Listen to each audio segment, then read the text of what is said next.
আখির এই নতুন নতুন লুক দেখে তিশা হয়তোবা জ্বলে পুড়ে ছারখার হয়ে যাচ্ছে। কারণ প্রতিনিয়ত আখি এরকম নিত্য নতুন লুক নিয়ে সবার সামনে ধরা দেয়। আর আখির এই লুকগুলো অসাধারণ কিন্তু হয়। সবাই তো আখির প্রশংসা বড়িয়ে দিচ্ছে। সবাই তো এখন বলছে আখি নাকি চাঁদ আর তিশা নাকি চাঁদের পাশে পাত দাঁড়িয়ে আছে। এমনই বাজে বাজে কথা বলছে তিশাকে নিয়ে। সবাই তো এখন বলছে আখি কালো হতে পারে, তারপরও আখি কিন্তু দেখতে শুনতে মাশাল্লাহ অনেক সুন্দর। আহাত হয়তোবা এখন ভাবছে আখিকে তালাক দিয়ে সে কত বড় ভুল করেছে।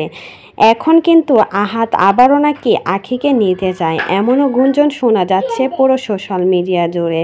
সবাই তো বলছে আখির এই রূপ দেখে আহাত নাকি আবারও গলে গেছে, তাই তো আহাত নাকি আখিকে আবারও ফিরিয়ে নিতে চায়, এমনই কথা শোনা যাচ্ছে পুরো সোশ্যাল মিডিয়া জুড়ে। সবাই তো এখন বলছে তিশাকে দেখতে যতটাই সুন্দর হোক না কেন, আখির পাশে দাঁড়ালে তিশা কিছুই না। কারণ আখি কালো হতে পারে, তারপরও তার চেহারা অনেক বেশি সুন্দর। তাকে যে কোনো সাজে যে কোনো রূপেই কিন্তু অনেক সুন্দর মানায়।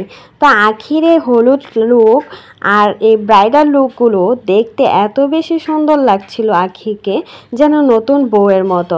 আবারও যেন বিয়ে করতে যাচ্ছে আখি, এমনই সুন্দর লাগছিল আখিকে।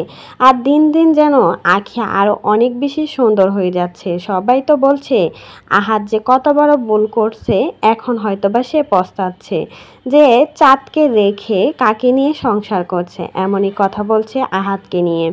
আহাত আখিকে কত নাই কষ্ট দিয়েছে। ঠকে যাওয়া মানুষগুলো আসলে নিজেকে এভাবে করেই পরিবর্তন করে নেয়। কারণ পরিবর্তন না করলে সে নিজের পায়ে দাঁড়াতে পারবে না। আর আখি এখন নিজেকে এভাবেই পরিবর্তন করে ফেলেছে যে আহাদের কাছে দ্বিতীয়বারের মতো ফিরে যাওয়ার কোনো ইচ্ছাই নেই আখির।